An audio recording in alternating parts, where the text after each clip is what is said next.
What's the hardest thing you've ever done? Oh, that's crazy. Physically? Yeah, whatever.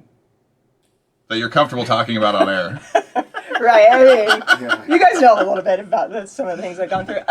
Like physically. Sure. Yeah, physically and fun. Physically and fun. Hardest thing I've ever done. Yeah. It doesn't have to be the time that you were kidnapped in an Austrian hostel and, sold into slavery in Syria or whatever. Well, I said yes. I was saying yes, not to the slavery part. It was just bad timing. But the held hostage in Austria would be an interesting story. Yeah. I just made that up though. I hope.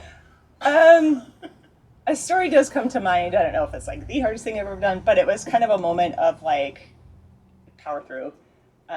So I was in Nepal and I had gone there to do dentistry, Right. and then afterwards had gone up into the mountains to do the trek to Mount Everest, to the base camp, not to the top of Everest, to the bottom of Everest, right? Uh-huh.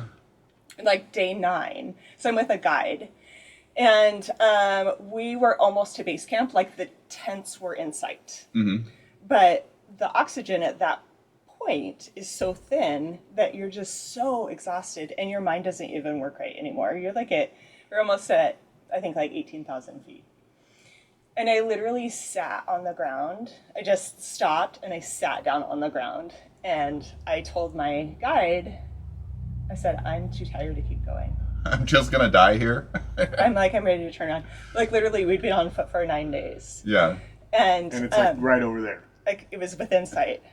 And I knew, like, in the very back of my brain, I knew that I would regret that. But I just literally couldn't take another step. Yeah. I just was done. And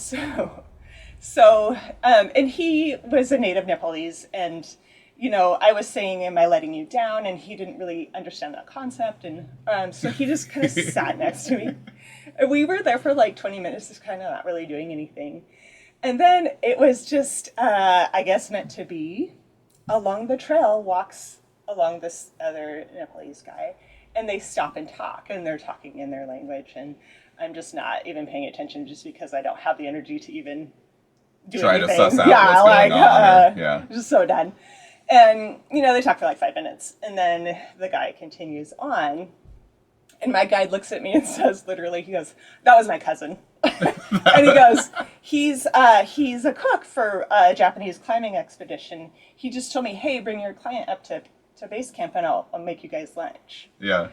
And I was like, okay. All right. Like, that's a sign from God. Like, and I'm not even really religious or anything, but I feel like God took a break from real miracles in life, Right. and it was like, okay, get her up and get her. Isn't it funny that you were like crippled by the ability to finish, and then somebody was like, but we got lunch, and you're like, all right, here we go. All right, that's good enough.